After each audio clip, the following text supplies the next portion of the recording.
Because we're no call.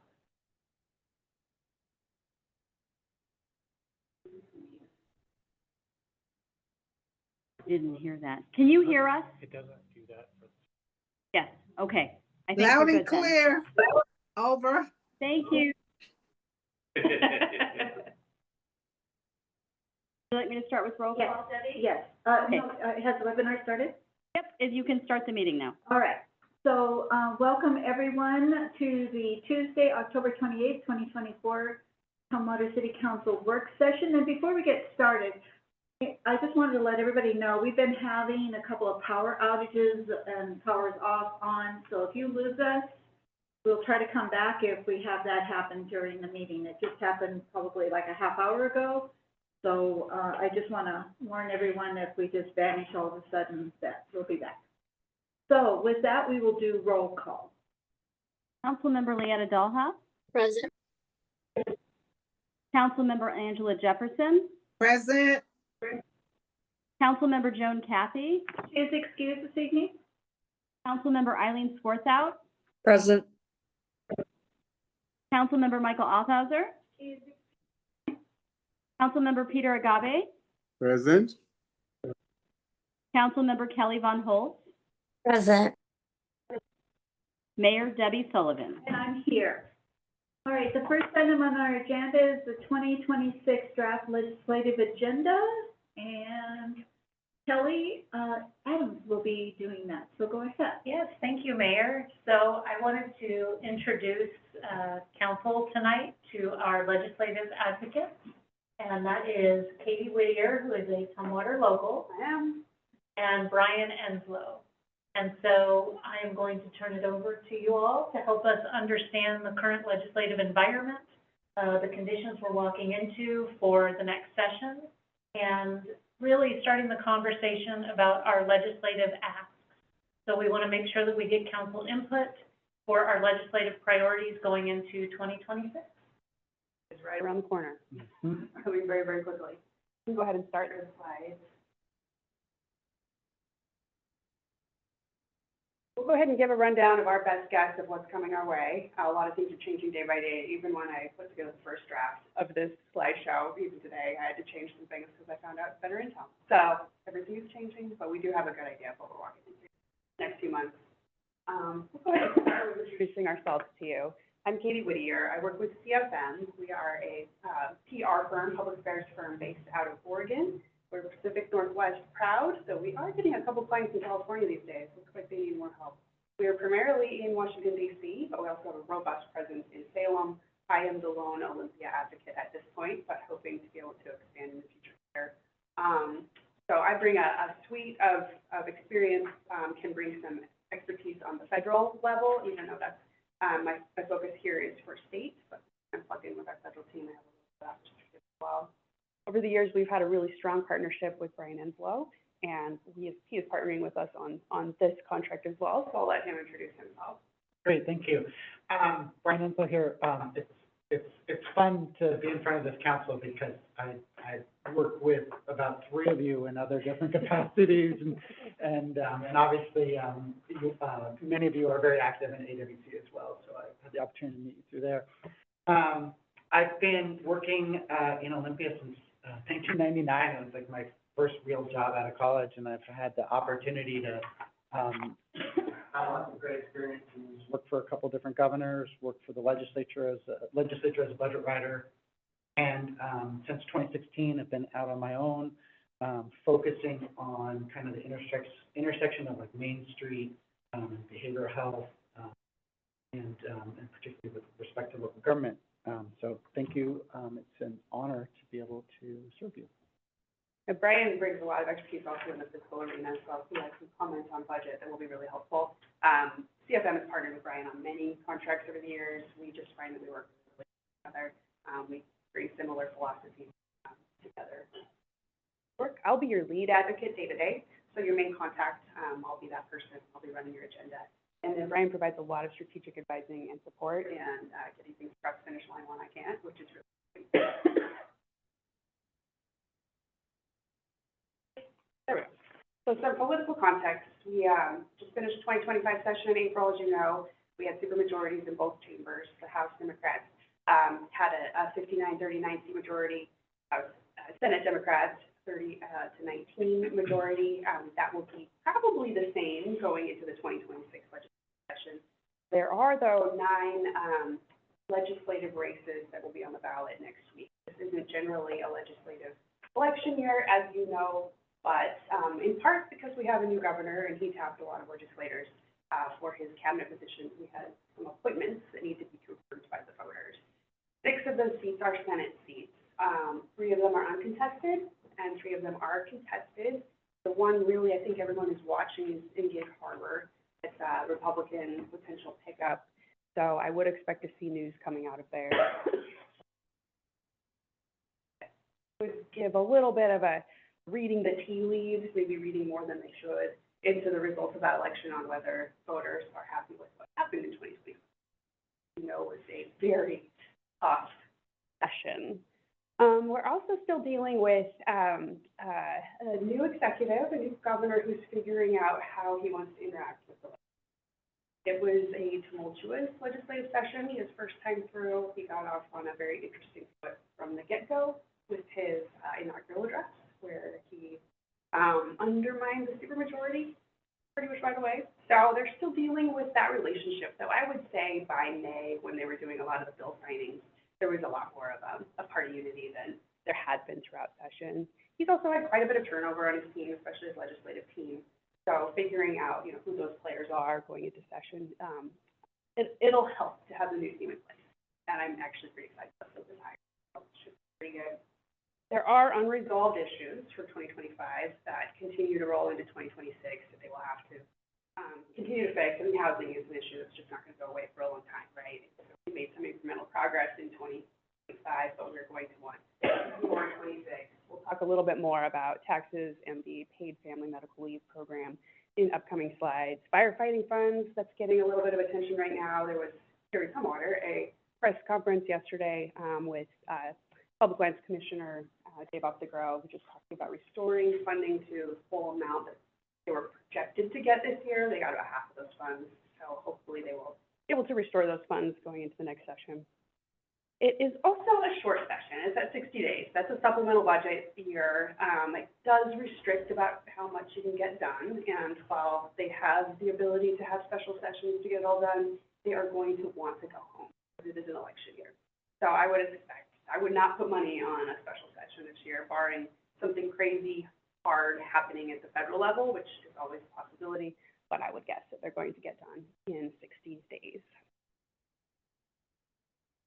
Brian will talk a little bit about the finances. Great, and before I pivot entirely, I did want to kind of amplify some of the things you said, specifically with respect to the executive. You at the end of the day, you pay us to say a lot of things without actually saying anything. So we're maybe a little too subtle sometimes, but I think, one of the things that was especially a source of friction last year was not just that the legislature wasn't necessarily aligned with the governors, that they were surprised. And I think, to Katie's point, the governor has been now in Olympia for roughly a year. There is staff in place. And so even though there might be still like a fundamental difference in vision or some lack of alignment on how to get somewhere, there's been the conversations. And so there isn't the surprise. And like I said, I don't want a surprise. I don't want any surprises. Like surprise, it ruins my whole day. And it certainly was a challenge for the legislature, who had written a budget based on some revenue assumptions, only to be told kind of by the governor unexpectedly that he wouldn't support the revenue assumptions. So that was just a highlight of that. And so I think they'll work better together just because they've had some time to do it. And specifically with respect to some of the issues that are unresolved, Katie mentioned housing, and I wanted to be more specific about, there was House Bill 1380 last year, which was around what are objectively reasonable standards for how you regulate the use of your public lands. And that's definitely going to be an issue again, and that's kind of furthering on the nuance of Grants Pass and other cases around homelessness and interactions with the city and city property. So that's one of the big ones that I expect to see continue to be deliberated in the legislature with some fervor this year. Now, specifically on the fiscal context, it's hard to predict. We've been on a kind of bumpy economy for the last several years with respect to uncertainty. Certainly the last couple quarters worth of revenue receipts and then the corresponding revenue forecast from the state level have been increasingly pessimistic, and revenue collections have not met projections from the budget that was based on, and we're hearing numbers that it's hard to remember to put in the context of it's delta from a growth. It's a base of like 80 billion, which is a little bit bigger than my personal finance. So it's a little bit like it's hard for me to wrap. It's very abstract when you start adding when you start adding commas, right? Like zeros I can figure out, the commas start getting so. But I think that at the end of the day, the message I have for you is that there will be a significant amount of pressure on the operating budget, and it will ultimately be a function of revenues being softer than expected, continued inflation, and then where the real unpredictability and the real volatility and the kind of size of the problem argument is coming from is what, if any, do we as a state feel obligated to backfill from what, if any, cuts we receive specifically to the safety net from the federal government. So that's that big kind of ball of uncertainty that when you see, oh, maybe it's a $1.5 billion problem, maybe it's a $5 billion problem, we don't know yet. So, Councilmember Jefferson has a question. great. Member Jefferson? Yeah, yes. I like how it's stated cuts to local government were manageable in 2025, might be tested this year. Do you know what the percentage looks like, what the number looks like from last year to this year, the cuts? Is it 25%? Is it? Oh, great. That's a really nuanced question because the budget last year, based on inflation and revenue growth, was ultimately a higher number. Mm-hmm. But again, the cost of doing business and kind of the expected, what we call just like what would it cost to just do the services we do today?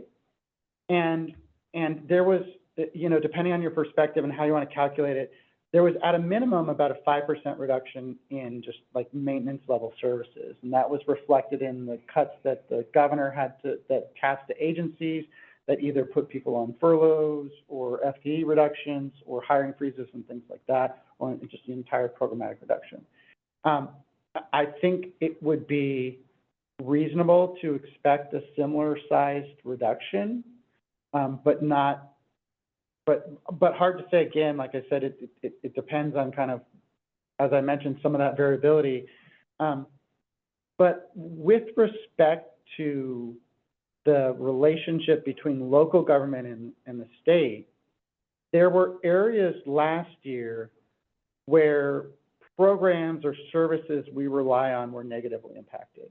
And depending on what you as a city use and what kind of market basket of state services you were impacted differently, but some of the pollution cleanup funding was smaller than normal.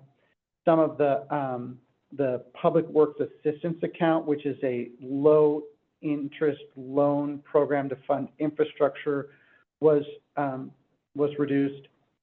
Some of the transportation funding programs, again, manageable. We did pretty good, like the pedestrian safety, the freight mobility. Some of those infrastructure programs were at the 90% level or higher.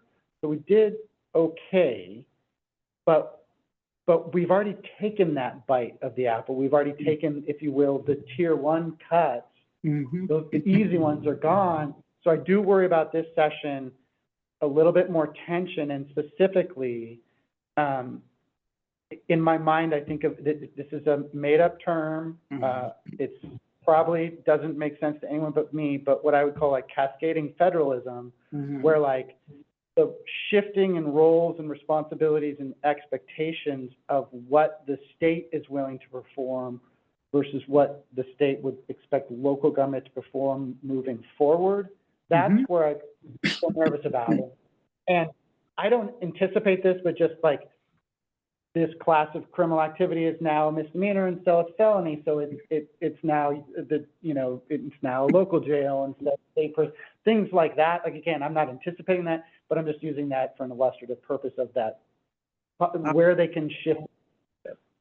Thank you. So it sounds like it's a wait and see. Let's see what comes down the pipeline. Thank you very much. Yes, yes. And I see Councilmember Dahlhoff has her hand up. Thank you, Mayor. I know you're only on slide 4, but I need to ask this before I forget. So I know in the past, we lost some funding that was allocated to the city of Tumwater, one like gopher mitigation, something with like SPSCC in the craft district. As you're presenting, will you touch about funding we had allocated that has been removed, and will we ever get that back in some iteration? Yeah, we'll absolutely touch on that, and I have some good news for you there. So stay Thank tuned. you. Cliffhanger. I think we can go to the next slide. Okay, Thank you. I have the power. All right, just to reiterate a lot of what Brian just said, we see the challenges going into 2026, the supplemental budget year, as being pretty significant. Just as an example, the state agency budget requests were due into the governor last month with direction to limit all discretionary budget requests, find additional options for efficiencies, reform, administrative savings, and so forth. So austerity is still the talk of town.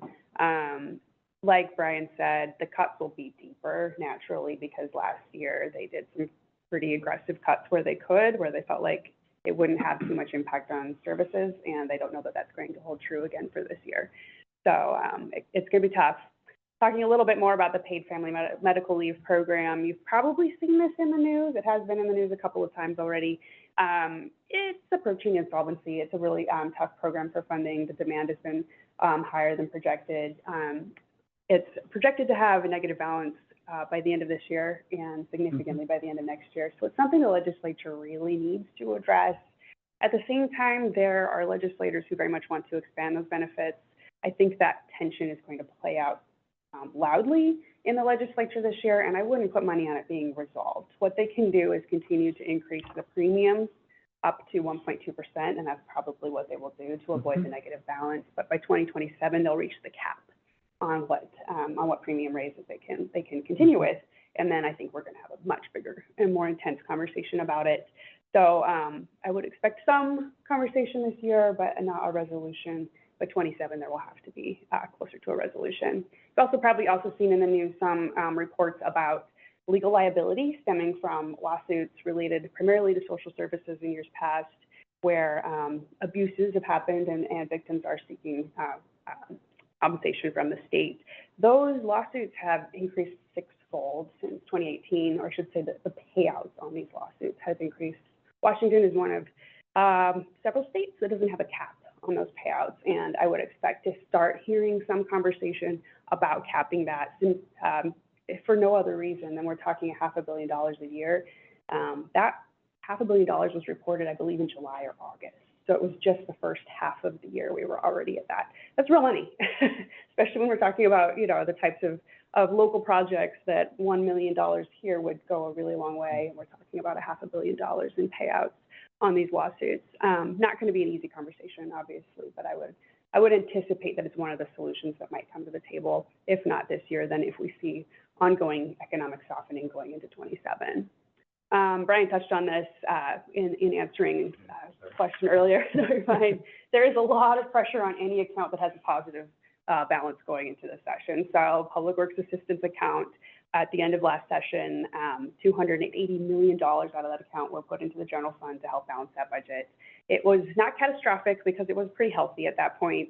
The Public Works Board was able to issue some loan opportunities this summer, so several projects got funded it takes a long time to rebuild that account. And this is where local jurisdictions fund their infrastructure, wastewater districts, cities, counties. So it's just the bread and butter. It's low interest. At a time when you have to go to the private market and look at 6, 7, 8% interest, it's a very big deal, right, if we can't get those low interest loans.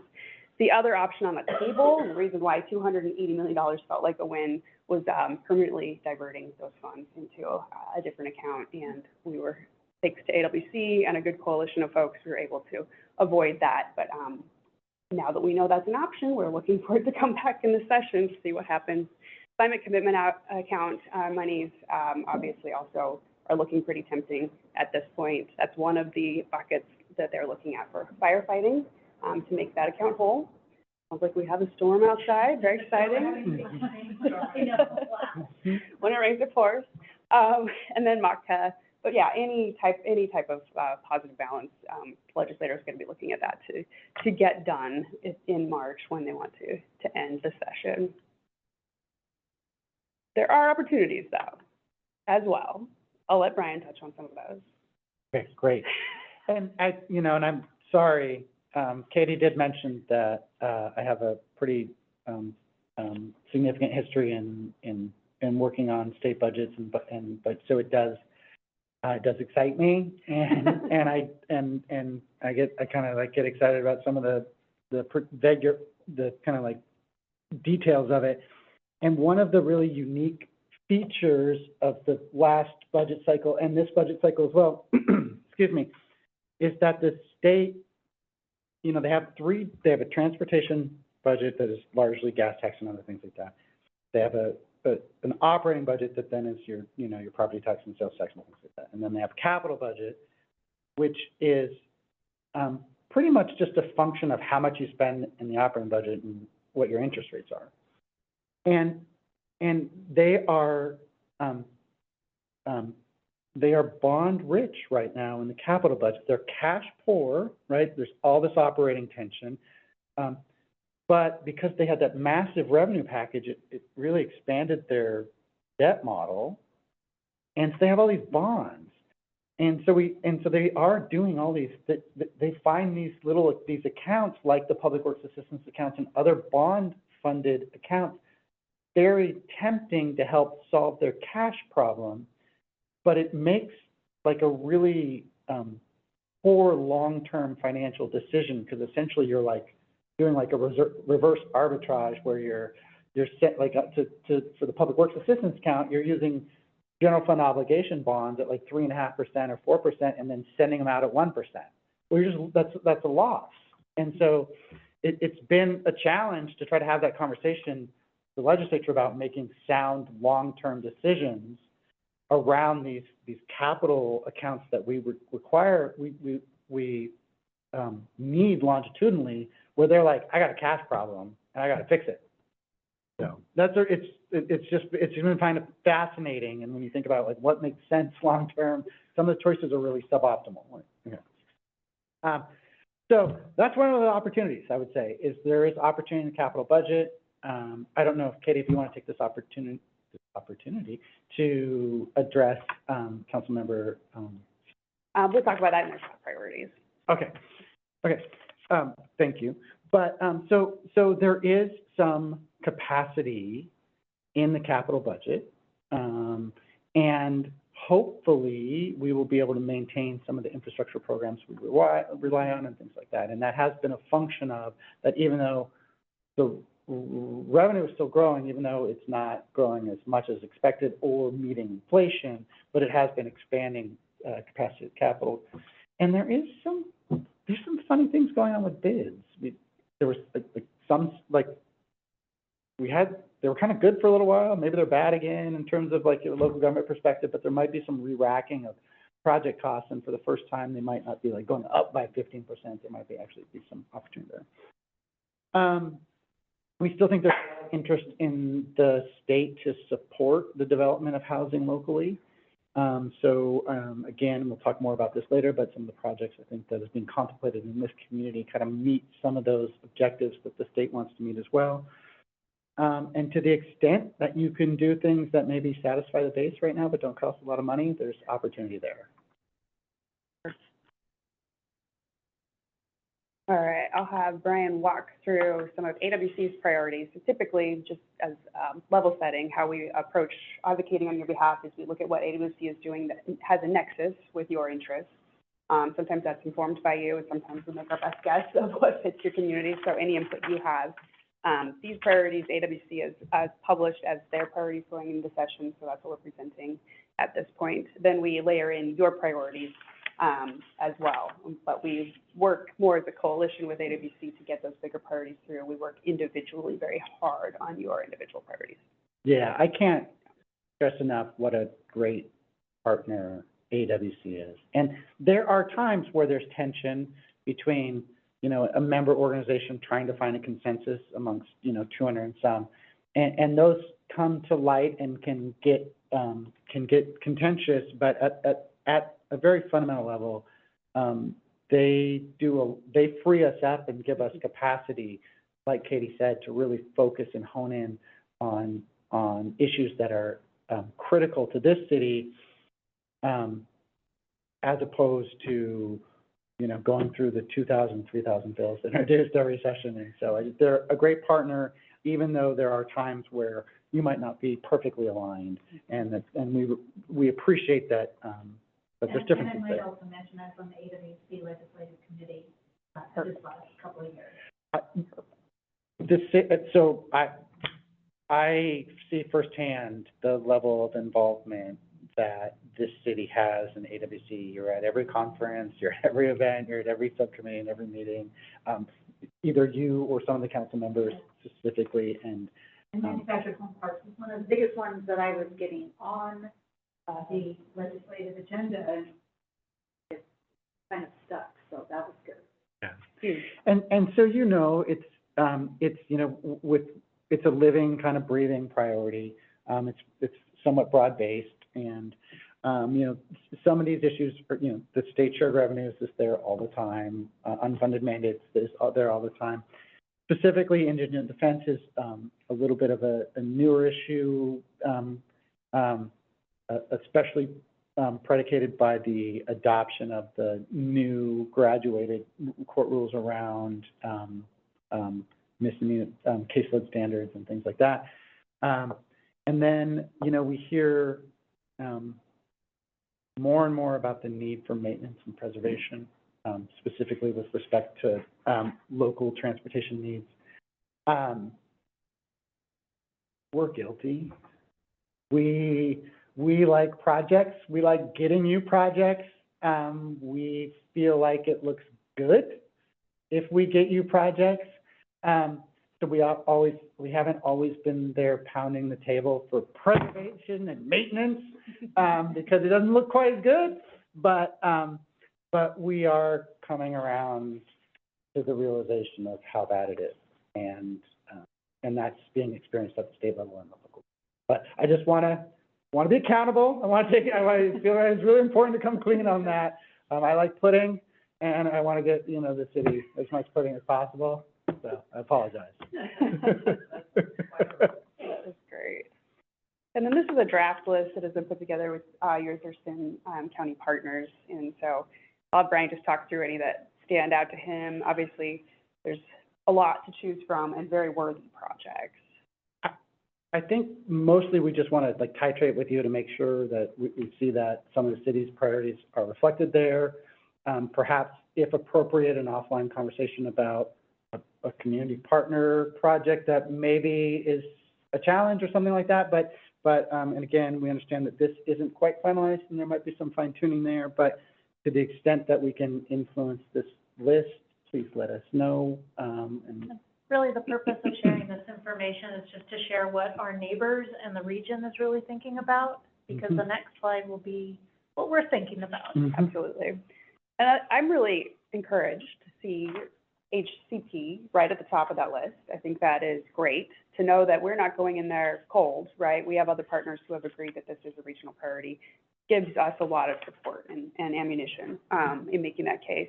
And same with the EIS, that is on this list. That's great because we're going to talk about them next. I was going to say, and on the next slide, you'll tell me what an HCP and an EIS is.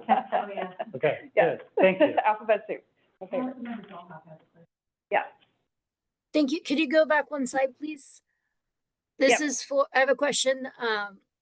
I need the mayor's noggin and Lisa's noggin. I know like in the 3 cities and counties meeting, we had talked about legislative priorities of collectively coming up with something. And so I'm wondering, Mayor, in your mayor's meeting, like, has anything been drafted to include in this? So specifically, what specifically are you addressing? In the 3 cities and the counties meetings, we had talked about, when we talk about the priorities for our county, that we'd all come collectively. Is this the outcome of those discussions, or was there something else that we were supposed to draft and do together regionally? This is actually, this is actually created, so the Thurston Chamber hires Doug Mott to facilitate a conversation, which ends up being essentially the management staff level folks meeting on a regular basis to bring these to the table. So, you know, my colleagues, Tim Stokes from SPSCC, you know, there's a lobbyist who attends on behalf of the Chehalis tribe. So we all get together and we talk about these lists, and that's the process that's been in place for quite some time. So for example, Josh Cummings from the county attends on behalf of Thurston County. The Regional Justice Center is a project that the county is bringing forth. So what we do to create this list is we all work independently amongst our organization to bring our top priorities to the table, and then that table talks about all of these ideas, and then through a series of meetings, they started, I believe, in August, September. There's another one Thursday.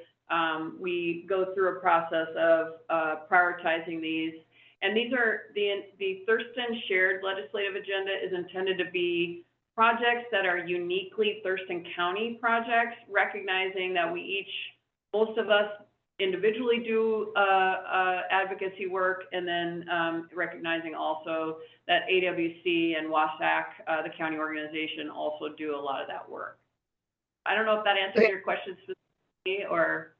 I mean, I love that background, but I remember in the meeting when it was Mayor Ryder talking about the mayors getting together and coming up with something as well, besides the EDC, right? Or like taking what they had and refining it or modifying it. But it was Mayor Ryder, Mayor Don Payne, and our mayor.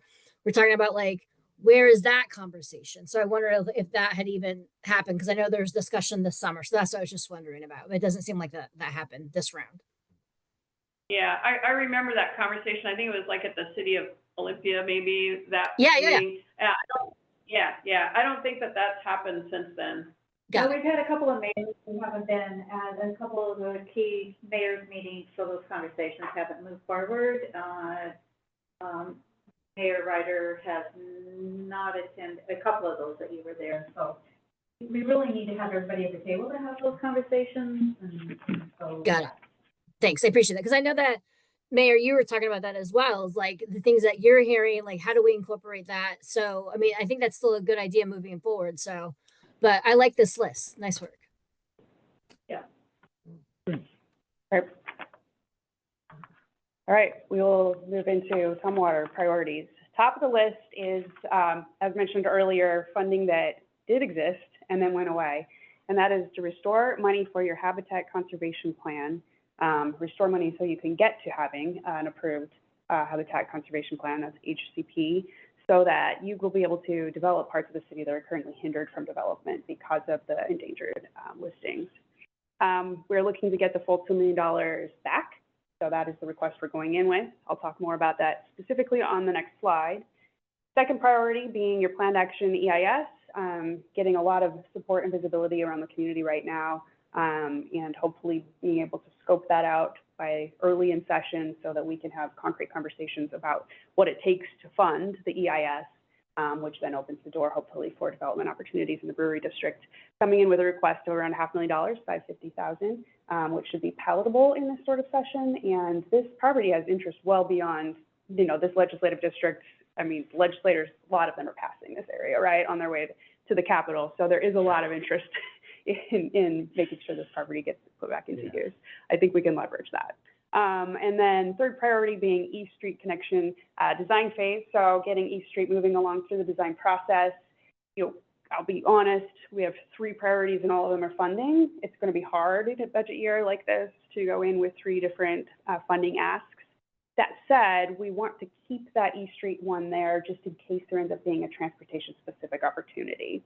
And what I think is particularly attractive, and we'll talk more about this in a couple slides, is there are several options to get some money on East Street. So the full nut would be around $6 million, but there are different phases that if we could get a little bit this year and be prepared in the following biennium to get more, I think we might be able to inch that project along. So speaking more about the Habitat Conservation Plan, the goal is to assemble lands that could be rehabilitated into prairie habitat for the gopher and thereby open up lands to be developed so that you are able to meet your goals for housing and for jobs and bring manufacturing into the city and all the good things that will happen there.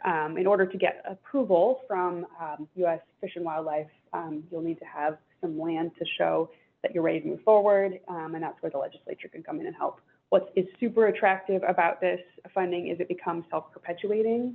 After your first initial land bank is ready to go, then permitting fees on the land that you can develop can fund future assembly of those lands. Now, this funding, as mentioned earlier, was secured in the past. It was in the 2024 supplemental budget.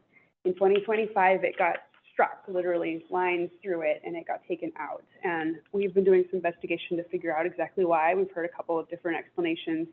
And we've also, this is the good news, heard a lot of support for getting this money back.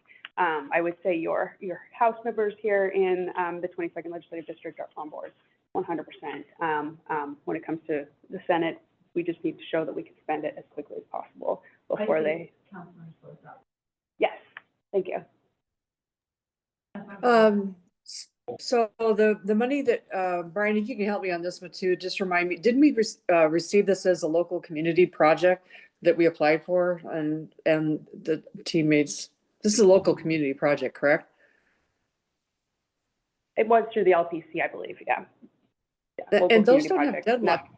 That this got stripped is a surprise to me. I mean, I don't know. They don't usually have deadlines. I thought that. They don't. Yeah, this no, is- you're accurate. They don't have deadlines, Brian. So this is No, a surprise. You know, it's always hard to know exactly what happened, and you're close enough to the process that I think you understand what I'm getting at, but our Yes, they don't take these understanding- away.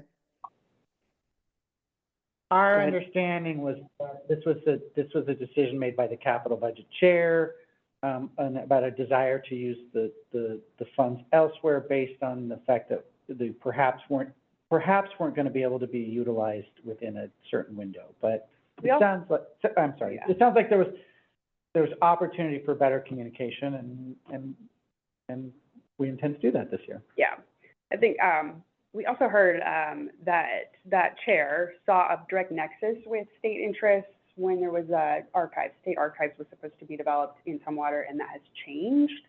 And so he was looking anywhere for money that could come back to his coffers and saw, well, there isn't a state nexus here anymore. Yeah. I don't think Right. that state nexus is going to be detrimental going forward. I think it was a number of things. He was under a lot of pressure. The capital budget being one of those budgets that was positive this year was one of the ones they wanted to, what else could we take out of here, right? So I think he had to get Right. really tough on his boundaries for what was and wasn't in that budget. So I think this was probably a victim of that in part too. Okay, so, and yeah, I want to go on record that, yeah, they don't typically do this. And so it'll be interesting. I would like to hear what is the effort that's going to be made to be able to regain these funds? So, because we're not in a local, do we have to reapply, or are these still, is there a tag mark on these, or what's going to be the process on this then? Because this is an off year. Do we have to reapply for these? Yes. Yes, and that's not impossible to do. That's actually pretty simple. I write a lot of these every legislative session. So Right, I'm I happy to put understand. together that request. Yeah, but it's just a matter, this is an off year and it's a big request, and will it get approved this year? And then if there's gonna be funding for next year, so, understanding how this process works.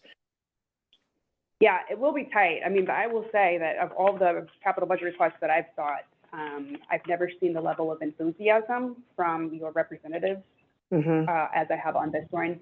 I think they are angry that it got stripped. And so they have a kind of a personal vested interest in fixing that, in writing Mhm. that. So I'm pretty optimistic. It is a large ask. mm-hmm, Where I think it is also an extremely attractive ask is that it becomes self-funding, right? I also think that the other thing that makes this super attractive is it has a direct nexus to housing. And the ability to build more housing here, I think is part of what's going to get us across the finish line. okay. I think you're spot on to be nervous, and, you know the process well enough Yeah. to know that, it's a supplemental year, so usually it's 500,000 instead of $1 million or $1.2 million. I think, to Katie's point, I think there is some deep desire by your delegation to make it right. And I think that's in our favor, even though it is an off year. I think, again, to Katie's point, to amplify it, there was some late night, last minute decisions that now that we've had an opportunity to go back and say, hey, I'm not saying there was a mistake or it was a challenge, but I think there's definitely a desire from the legislative delegation to make a full court press effort this year. Now, again, I acknowledge that it's an off year, it might be more challenging to get the full number this year, but I do think we are advantaged in this respect this year based on kind of the history of this than if we were just coming in cold with a fresh project with a price tag that looked like this.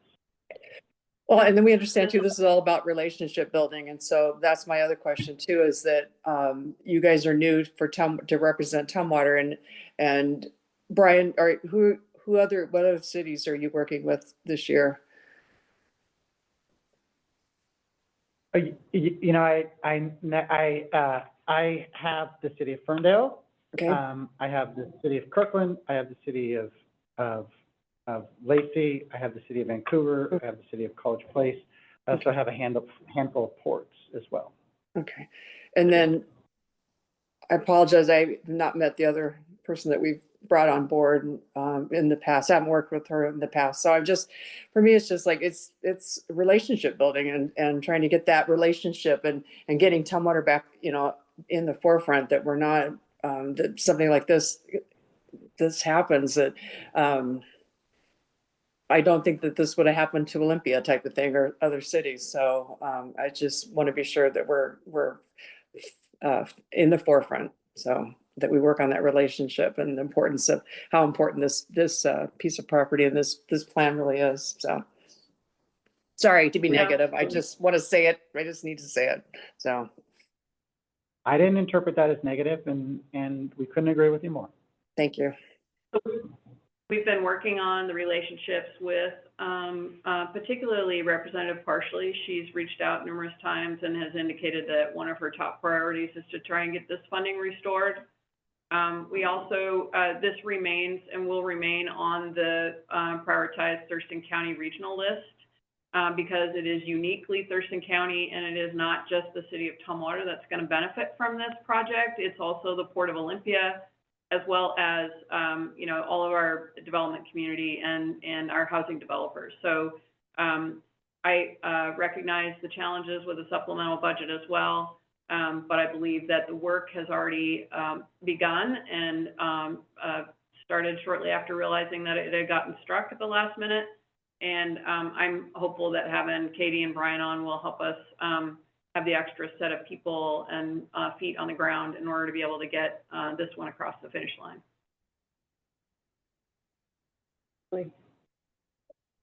Great, that does segue into planned action EIS. I think the challenge then is how do we ask for two things in a tough budget year?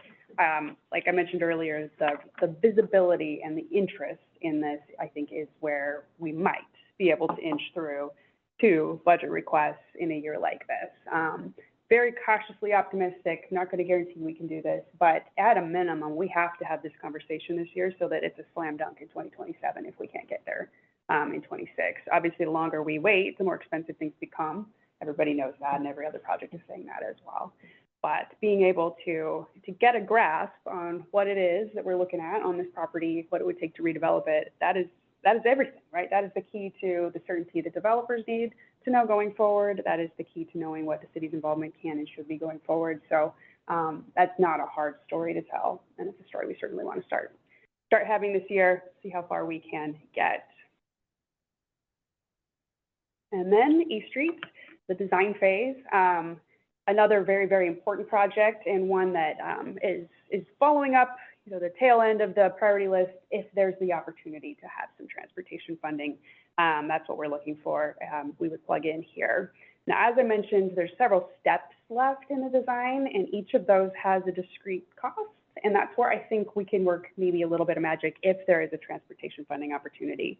There's full design, engineering, permitting, and right-of-way acquisition. And each of those, I think we could have conversations about what phasing looks like. What does a 2026 allocation versus a 27 allocation look like if we have a transportation funding opportunity that comes forward?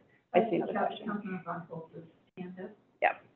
Yeah, I guess this whole East Street design being such a top priority is a little bit opposite of what we've been telling the community. We've had these neighbors come in several times when I was on the planning commission.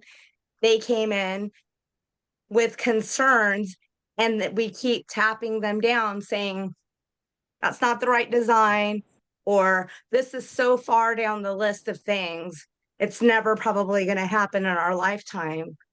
But we keep bringing it to the top of a list.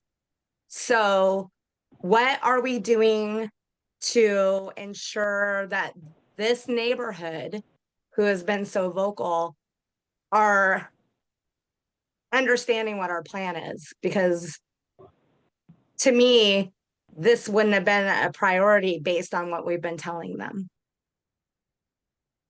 Yeah, so this project is on the list for the city of Tumwater and has been for probably the last 3 or 4 years.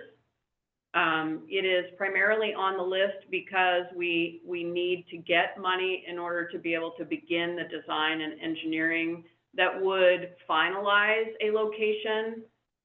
So we've been clear with the community when we have meetings with them that this project is still a ways off, largely because we haven't been able to get money to begin design and engineering and permitting. And it takes a lot of years in order to be able to, even once you get the funding, to actually complete those phases. So this is consistent with the previous legislative priorities. It is a project that won't go any further until we can get some design resources. And as a component of design and engineering, and specifically with regard to permitting, public outreach is and participation is actually a requirement of those phases as we're going through these different steps in the process. And Brandon can provide. I understand all that. I have a background in transportation. What I'm saying is what I've witnessed being told to this particular neighborhood, this isn't matching up. We're not walking our talk. So I understand that public outreach will be done as part of the permitting process. What I'm saying is they've already said they have a problem. We keep shooing them away with, this is so far down the road, but we keep pushing it to the top of our list. So I just want to be vocal, and I've heard these community members, and I want to know that the city is hearing them. So Councilmember Von Holtz, what I've also heard in many of these meetings is where that drawing happened to be is not necessarily where it will actually go. That was just a perception, and so this would help us to decide exactly where that would actually go, which not necessarily being in that particular neighborhood once we figure out where that design is at. This was And- just a prediction and a drawing. And that was a drawing that was put on our website for public outreach. And if it was wrong, it needed to be removed. What I'm saying is, I think it would be really nice to bring this community group in and just make sure that we are on record of, we hear you, and it might not be that, and start having answers of what it might be, because there are people trying to sell their homes. They can't with this knowledge. It doesn't ring right with me. I was elected to be a voice of this community. I've heard what they've said. I've heard what we've said. I'm telling you, it's not matching up.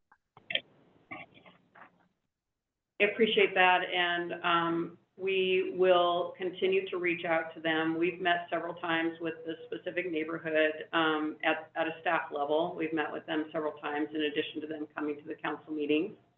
Mary Heather was the person that met with them initially. We encouraged them to participate in the transportation element update of the comprehensive plan. I believe they have. We can't, until we actually begin further design work and have money to do that, we can't refine the location of where this right-of-way corridor will land. So in essence, we've been communicating with them, but we're not working on this project because we don't have money to work on this project in order to refine it from where it was completed, where the feasibility plan was completed, I believe, in 2021 or 22. So I appreciate your input, and we will make a point of reaching out to the neighborhood in particular and continue to explain the process to them and talk to them, continue to talk to them about the timeline associated with this project. Brandon will tell you this is a $50 million project. $6 million to do design, engineering, and permitting will get us only started. And it is several years away, 5, 8, 10 years away at least before we are constructing this project. Councilor Delaval. Thank you, Mayor.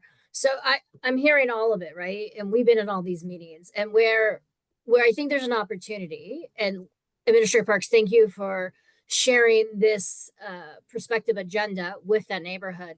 I think where there can be some confusion is the second to last bullet. It says the city has already completed the feasibility alternatives analysis and preliminary design, right? And I think that's the disconnect, right? Where the neighbors are concerned about that preliminary design, but we've been telling them, well, we got to have something, right? But it's not necessarily there. But when we say that it's been completed, the assumption is that's where it's going to be, right? So if we could judge that bullet or update that bullet to say to complete or to complete, right? So does that make sense? Like how that bullet reads is like it's already been determined and it hasn't been determined. So can we clear that up a little bit? And maybe that could de-escalate some concerns?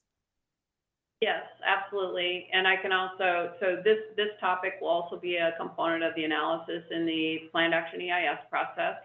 And I can also check with Brandon to see if there is a way for, I know that Brandon and his team, based on individual meetings and conversations with, particularly there's an engineer who lives in the neighborhood who spoke at the meetings, council meeting. Based on their input, Brandon has already done some thought and thinking around where the actual connection to Cleveland Avenue will happen that would be less impactful to that neighborhood.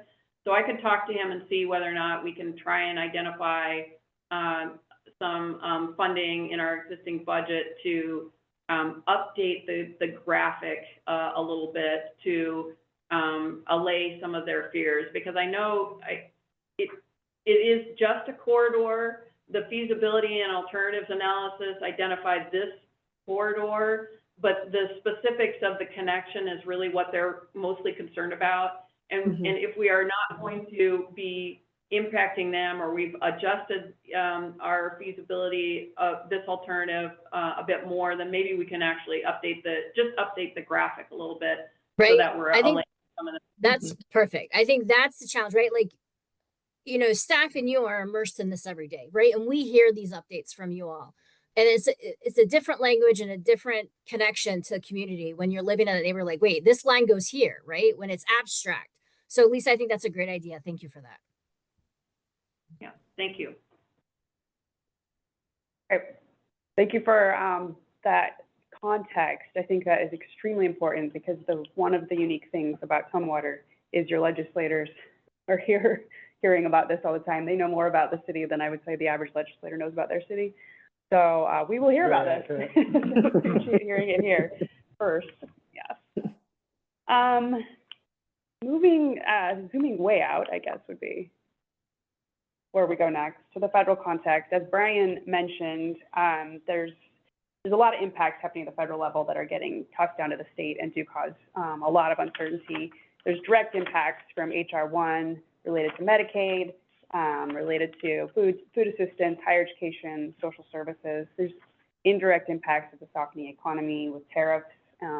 There's more uncertainty with tariffs coming day by day. We expect the Supreme Court to take that up next week or the week after, so very, very soon, but they probably won't issue a ruling on it until early next year. So just everything is uncertainty. And then on top of that, today is day 28 of the federal government shutdown, the second longest full government shutdown in history at this point. Unfortunately, what that has done is completely stalled the appropriations process for FY 2026. You may be aware there was no appropriations process for FY 2025 either, and so that they're not making progress on FY 2026, and they are now starting to talk about another year-long continuing resolution to get through this year. That's just heartbreaking, especially for local communities who've been waiting on earmarks since 2024. We have a lot of those clients who are waiting in line, and the uncertainty is really tough to plan around, and it is kind of unprecedented at this point. So hopefully we'll see progress on that front. There is obviously a lot of appetite in Congress to move an appropriations process. It's the agreement piece that's seemingly impossible these days. And then earlier this year, a lot of the transportation funding that came through the Biden era got either rescinded or canceled or changed in some way. The impacts to Washington State were significant, about $356.5 million estimate impacts. There have been lawsuits that have at least inserted some hope of seeing that funding come back. But again, the term is uncertainty. It's federal government, and things are just very uncertain with where we stand on getting some of those funds. In other funds, we're seeing some good news, though. Build grants, you may know them as RAISE grants, specific to transportation. They were paused in January, and then when they came back online, there were not very many big substantive changes to how those grants were going to be delivered. So really promising that will continue to be stable funding and available across states, regardless of the political affiliation of that state. Government shutdown makes things a little bit uncertain on when the next window will open for build grants, but we do expect it sometime in the next month and a half, 2 months, again, if we get the government reopened. On that happy note, thank you for having us here tonight. We wish we had some better news to share with you. Yeah. Any final comments, Brian? Yeah, one. I mean, and again, it's just to amplify a comment you made earlier. There's going to be an election pretty soon. There's very few statewide elections, and then on the national level, there's 2 governors' races and a big New York City mayor's race that people are looking at. And I guess, I think on Wednesday, I think people are going to make a lot of statements and make a lot of decisions, and I guess I would say to be determined, and we'll see, how January goes, how February goes, and then how March goes in terms of what really feels like the on-the-ground reality as we're working through Olympia and working through your priorities. Mm-hmm. Thank you very much. Yeah. Thank you. Great. Next item is discussion on the baseline financial assessment. And Troy, are you doing this? Just both of you, right? It should be. I'll back her up. Yeah, we're tag teaming. We just wanted to give the council an opportunity to ask any questions that you had about the presentation that Morgan Shook gave on September 16th. We had this same conversation with the Budget and Finance Committee back at the end of September. The financial assessment, the baseline financial assessment is a tool. We've talked with Morgan about getting set up so that those of you that would like to have access to the tool, they will meet with you so that they can talk to you about how it works and they can give you a copy of it. We're talking about creating a dashboard so that anybody else who doesn't want to fully get into it could have an opportunity to play around with the tool functions to see where things are at. What happens if you assume a medium economy? What happens if you assume staff growth? What happens if you assume staff reductions? Those types of things. But tonight, we just wanted to give you an opportunity to provide any feedback, to help us understand what more you might want to know or learn or understand about either the financial assessment baseline or the tool itself. And Councilmember Dahlhoff, did you have a question? When you're ready, I'm ready to give you some feedback. Thank you. Yep, we're ready to hear. At the last meeting, I appreciated those slides, very in depth. I remember it was substantial, and I asked how I learn is by doing it. So I'm just waiting for access, right? So I could do different scenarios that we've been playing around with. Because I know more and more requests are going to be coming from nonprofits. We just know that's happening. Nonprofits are closing, right? So how do we answer that? How do we budget that? We know all the staff needs. So when will we be able to have the tool, right? So can I put my name on the list right now that I would like to have that meeting to get access? I just want access to the tool because I'm really excited about this. Yes, that's the plan. They are finalizing all of the inputs. They've been updating it as the directors have had a chance to look through it and provide some corrections and updates. And I believe that they are close to wrapping it up. And they are more than willing to set up individual meetings to kind of walk you through how it's organized, how you can make the changes, how it's connected, where you can have the different inputs and those types of things. So we can absolutely get you set up with that. The plan Would that is to have be them November? I don't know that I can't promise November, but I'll check with them. The plan is to actually have individual meetings with each council member and Morgan and Zoe so that they can just ask you questions about your priorities, your thoughts, any questions that you might have, as well as kind of walking you through the tool. So we had a meeting with him a couple weeks ago. I can't remember what his date was, but I will find out about what his timeline is for getting those individual meetings set up, and we can certainly get back to you on that. Perfect. For me to learn, I would like access to the tool before the meeting so that I can have more specific questions for them as we go through it. So I'd like access before. Sure. Thank you. All right, any other questions? All right, we will move on now to the next item, which is the strategic plan discussion, reviewing the draft. And Lisa, I believe you're doing that one also? Yeah, so at the last council meeting, we just talked about the fact that we were trying to wrap up the strategic plan. We had committed to getting you a full final draft, including some indicators in the annual work plan documents, the 2026 annual work plans, which are towards the end of the document, which items are new, which items are ongoing. And we are just looking for some final input and direction from the council in order to be able to finish up this document. Specifically, the vision, mission, and values statements that were provided, the refreshed wording that was provided, we'd like some input on that. And then if you have any thoughts about anything else, but specifically in the annual work plans, we would appreciate any input. Councilmember Dahlhoff. Thank you, Mayor. I'm excited about this plan. I had a couple comments. One is on page 6, regarding the environment piece, I would love sustainability to be in that. Because on page 10, we talk about environmental stewardship and sustainability is in that piece. So can we connect page 6 to page 10? Because I feel like they're the same. There's also on page 7 a note for small city character. We're not a small city anymore. We passed that a long time ago. So if we can remove small city, that would be great to set expectations for the needs of our medium-sized city.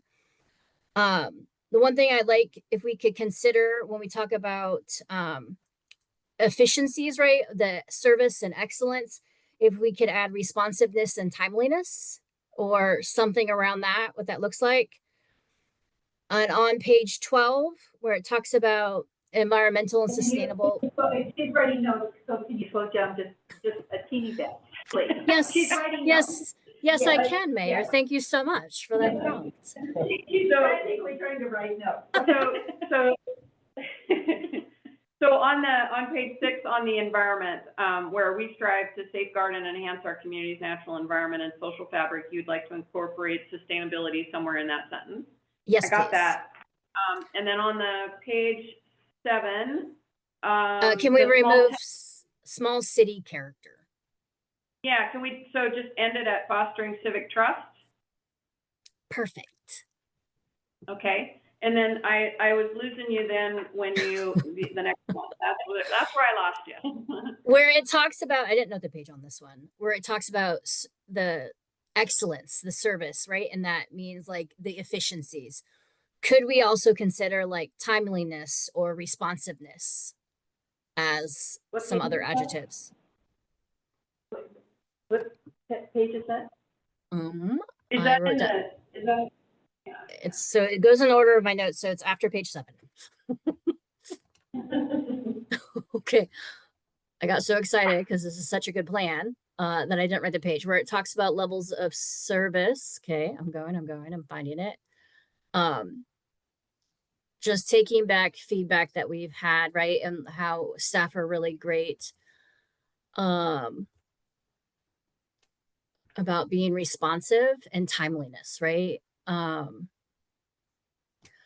page 7, proposed, we deliver city service with excellence, integrity, and efficiency. I'm wondering if we can consider something around timeliness and responsiveness to constituent concerns, or right, just something about responsiveness, right? Because a lot of stuff is coming at you all. And I'm wondering if we could showcase or highlight that, just a consideration. Sure. Yeah, we can do that. Thank you. Not a deal breaker, but just, I know that we get that a lot, right? And there's a lot that you're juggling. On Yeah, page, so can I Go ask ahead. you one quick question? Yeah. So are you liking the proposed language that's presented for the vision, mission, and values as adjusted on the value statements, or? yes. Okay, cool. Yes, I dig it. Going to page 12 with environmental stewardship. You know, when you're breaking them all down the focus areas and it identifies the lead departments, some things that stood out for me is for that, page 12, it's all water resources and sustainability. So it made me wonder, are these balanced, right? The leads for all this, and are all departments noted in these focus areas? Because when I was looking through, I didn't see legislative. I didn't see council anywhere in this. I didn't see boards and commissions, right? So I see executive, I see fire and police, I see water resources, but I don't see the legislative branch anywhere in that. So the legislative branch is inclusive of all of these things.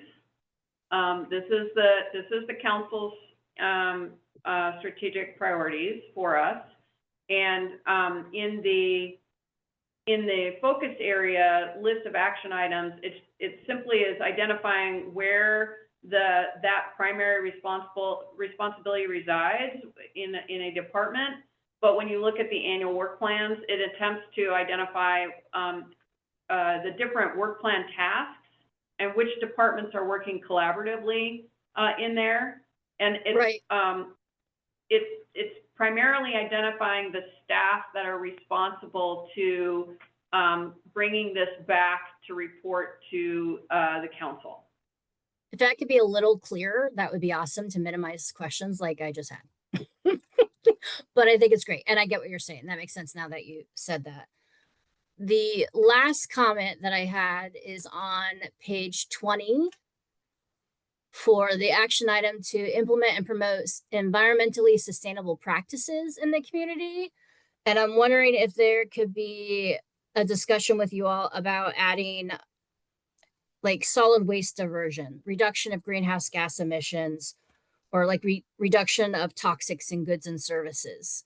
A lot of the stuff I'm seeing is water-based. So I'm wondering if there could be even green procurement, focusing on green procurement, just expanding it a little bit. It feels isolated to water resources and sustainability. And I know they take a crux of that just because of their title and the work that they're doing. But there's solid waste, there's emissions, there's toxics. And I don't want to lose that in the breadth of the work that we have.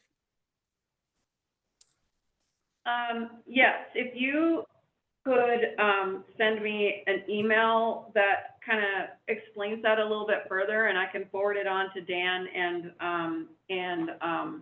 Alyssa and see how that would be incorporated into their work plan. Yeah. And what that might. Perfect. Thank you, Lisa. I'll do that because I've had discussions with Dan and Alyssa and Brad in the conservation and some of the comprehensive plan elements about that, about green procurement, green spend, sustainability. So I'll follow up with an email with you. So thank you. And great work on the plan. I'm excited about it. Yeah, and just to clarify, this is just a very small bite of the apple in terms of what they're doing. So they probably have all of I mean, I know we're working on green procurement practices. Like, I think we're doing a lot of the things that you're talking about just in the context of their day-to-day work and their overall departmental work plans. So it could be that it's a matter of making sure that the things that you're mostly interested in are, if they're not in their individual departmental work plans, we make sure that they get into the strategic plan. If that makes sense. I think, I hear you. And I don't want to lose that. So there's a lot of conversations. Yeah, we do that. Yeah, we do that. But if we don't document about solid waste diversion, reduction of toxics in goods and services, and reduction of greenhouse gas emissions, it gets lost, right? And I'm not going to be here forever. So using my background in chemistry, like, I don't want to lose this because these are all elements that come together to create sustainable actions. And I want to showcase what staff are doing, because then we need to continue to do more, right? And so I just don't want to lose that because it's not documented anywhere. Yeah, well, and the easy part is if they're doing it on the day-to-day, that it's not adding anything new, it's just shining a light on it. So, yeah, for sure. Yeah, thanks, Lisa, appreciate it. All right, any other questions or comments? Councilmember Jefferson?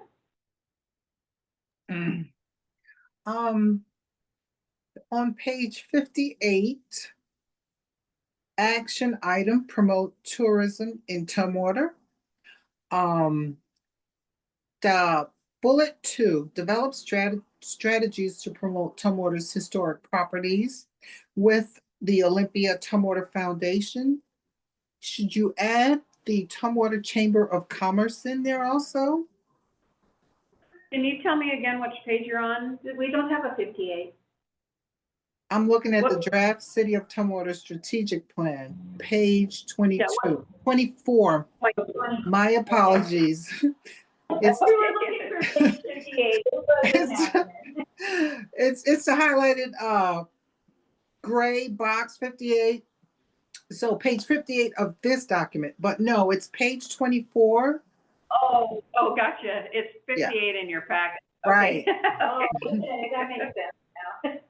Okay. So, and it's the item that talks about promoting tourism. okay. If we can just add the Tumwater Chamber of Commerce in there. Okay.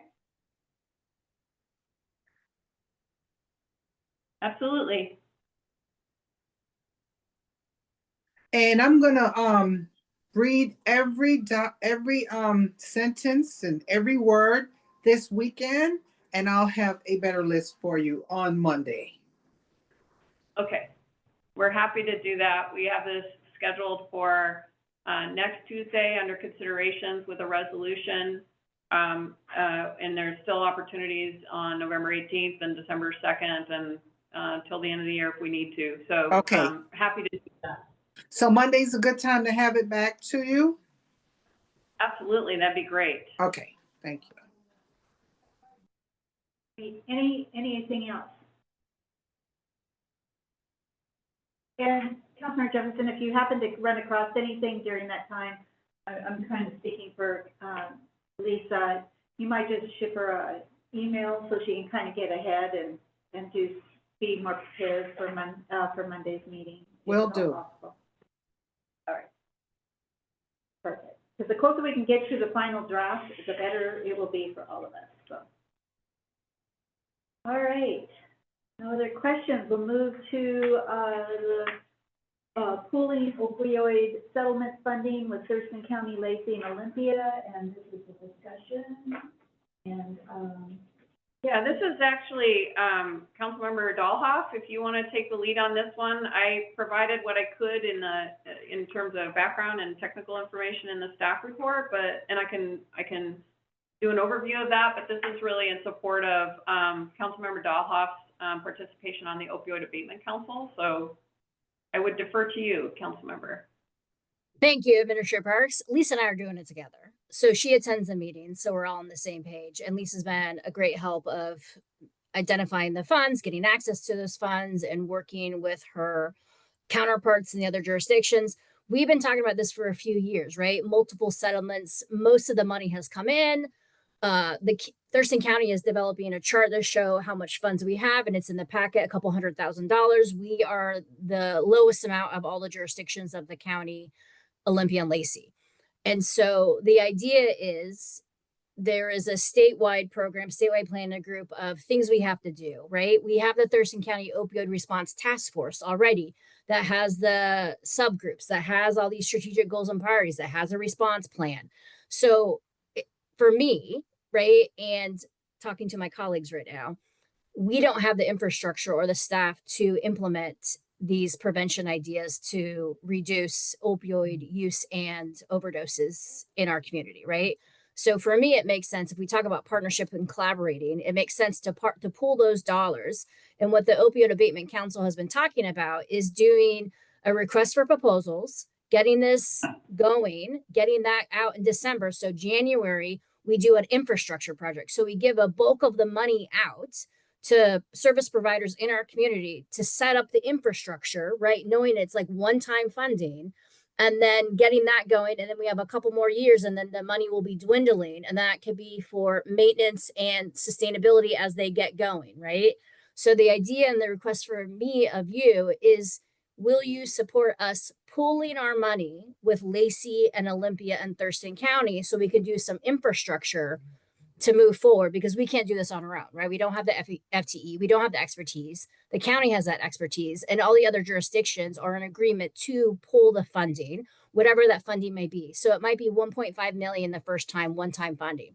But we've had these settlement dollars for multiple years. We need to get it going and we need to serve our community. So I'm asking if you support pulling the funding and doing it together and not in a silo. And that's the ask. And then the other piece of that then is, if so, how much of our resources? And so the last part of the staff report, the section in the background there, the last couple of paragraphs talks about exactly how much we have, how much we will have in each of the next couple of years, and to help inform your discussion of, if you choose to pool, then what's the number that we can contribute to this this particular ask. Right now, the county has approved up to $500,000 each of the next 2 years, 26 and 27. So that's how I structured the last paragraph. It's like we would have approximately $231,000 if we were to use that same way of speaking about how much we would have actually available. I think Councilmember Jefferson had her hand raised, but just before you do that, just a warning again, we've had a little bit of light flickering going on We're in flickering. here. So Mine are too. Yeah, I'm hoping we stay up and running. So Councilmember Jefferson, did you have something? And then I'll go to Councilmember Swarthout. Yes, I would vote yes to, that because it's about regionalization and partnerships. So absolutely, yes.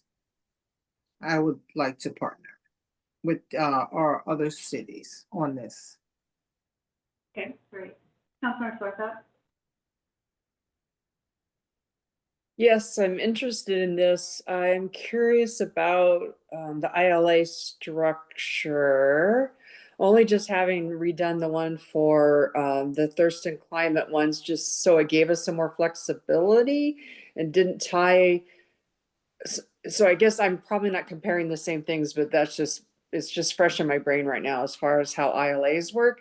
And then because we wouldn't go out on our own on this, but you're talking about that this would be like a group project, like Regional Housing Council type of thing when they award a grant or, okay, something like that. Okay. The Open Abatement Council would review it. We would send our recommendations to the county. They can't change it. They can send it back to us and we can modify it. But we don't have final say. The Board of County Commissioners have final say. But we get the proposals, we send them on to the county commissioners for approval. And then it's kind of like the cart before the horse. We don't know how much to say until we see requests for proposals. I mean, right? I mean, I don't know how much to say, it's like. So we're doing a couple of things concurrently because, as Councilmember Dahlhoff said, we've been holding these resources and the OAC in particular and everybody else involved really wants to get it out the door. Mm-hmm. So what we're asking for tonight and what we would ask for in the form of a motion and a vote on next Tuesday would be if you're willing to pool, and if so, how much. At the same time, we're actually working on amendments to the current interlocal agreement in order to ensure that we have the ability to pool.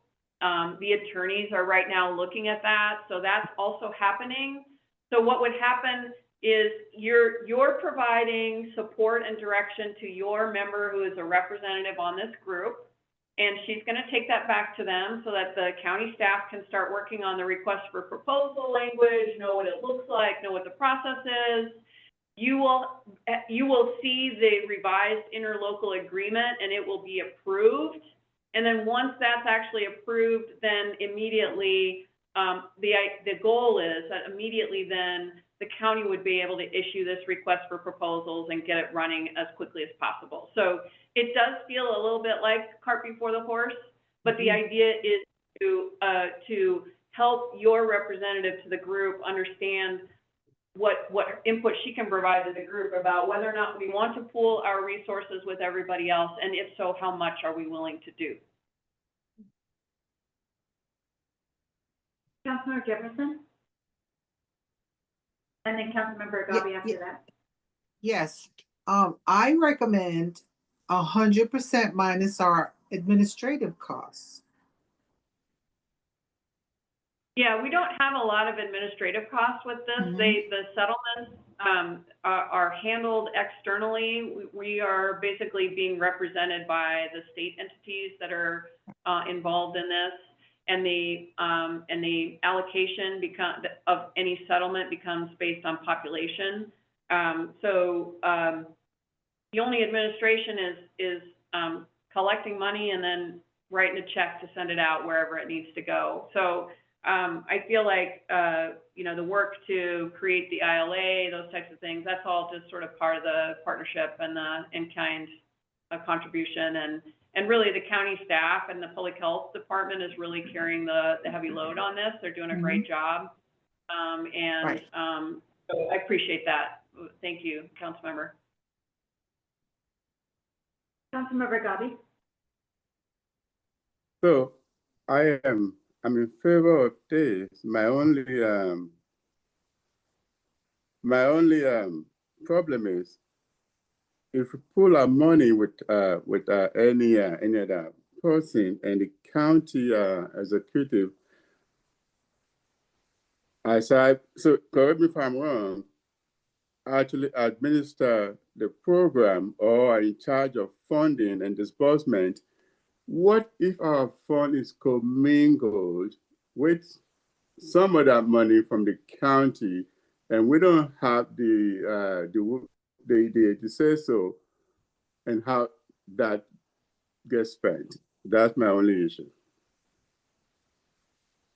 So I'm not sure I fully understand the concern, but part of what will come to you in terms of the details of the interlocal agreement will be the process by which the money gets allocated by the county, the decision that gets made, and Councilmember Dahlhoff generally described that process. I know that, for example, Lacey and Olympia, at least their managers, are going to advocate that at some point in time, there's always going to remain the ability for individual jurisdictions to pull their money back and use it for their own purposes if they want to do that. So there will remain that option. I don't know precisely what that looks like yet because the attorneys are still working on the draft language of the interlocal agreement. But I do believe, if that's your concern, Yeah. I believe there will continue to be an opportunity to, if the city of Tumwater doesn't like the decision that the county commissioners are going to make on this RFP, that we could potentially pull our resources back. I don't know exactly how that's going to look, but I believe that is the intent. Thank you. Great. Any other questions?